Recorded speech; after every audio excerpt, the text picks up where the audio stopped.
Olá, vocês estão tudo bem? Vamos fazer a correção das atividades sobre o verbo 2. Para quem tem um livro novo, nós vamos corrigir da página 292 a 299. E também vamos fazer a correção da avaliação somativa. Agora vamos resolver as atividades, só que para isso tem um poema do Paulo Leminski que vocês fizeram a leitura. Entre as seguintes afirmações a propósito do poema, indique as que são verdadeiras. Então, entre as que estão lá, eu anotei apenas as que são verdadeiras. O eu lírico descreve a cena como alguém que a observa atentamente.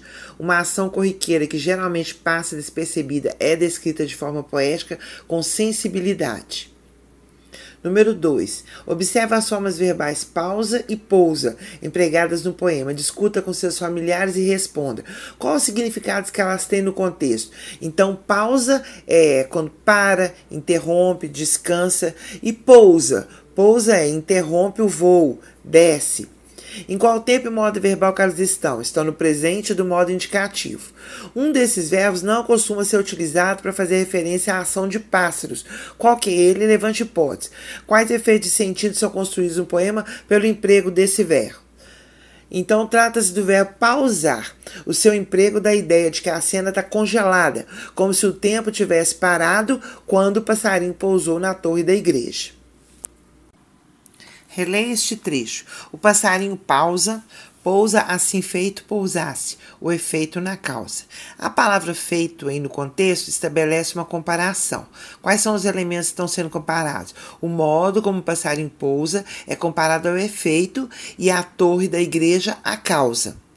Em feito pousasse, em que tempo e modo está a forma verbal? Justifique o emprego desse tempo e desse modo verbal com base nos sentidos que eles criam no poema. Então, pousasse, pretérito imperfeito do modo subjuntivo.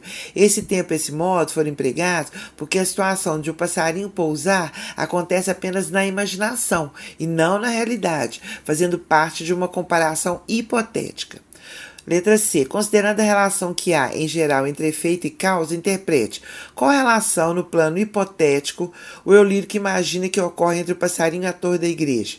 O eu lírico imagina que o passarinho como a causa para a existência da torre. Ou seja, imagina que a torre existiria apenas para que o passarinho pousasse nela. Essa inversão entre causa e efeito, com o efeito vindo antes da causa, é motivado pelo sentimento de beleza que o eu lírico vê na cena.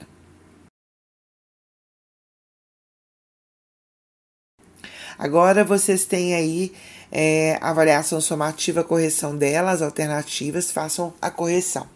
Então, nós chegamos ao final do nosso livro e, assim como disseram os autores, espero que você tenha aprimorado a sua capacidade de interagir com as pessoas e o mundo em que vive. Um abraço.